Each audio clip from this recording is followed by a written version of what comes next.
रात के 11 बजे विशाल ऑफिस से घर लौट रहा था। पुराने रेलवे पुल से शॉर्टकट लेने लगा। पुल पर अंधेरा था, पटरियों पर सन्नाटा।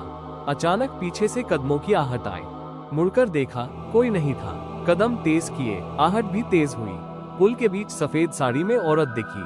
उसका चेहरा ढका हुआ था, सर झुका था। औरत ने सिर उठाया, आंखें नहीं थी। विशाल भागना चाहता था, पैर जमे रहे। औरत धीरे धीरे पास आने लगी। पीछे से आवाज आए, नीचे मत देखना। विशाल ने नीचे देखा, पटरियों पर लाश थी। लाश उसी की थी, चेहरा नीला पड़ा हुआ। Subscribe to watch more.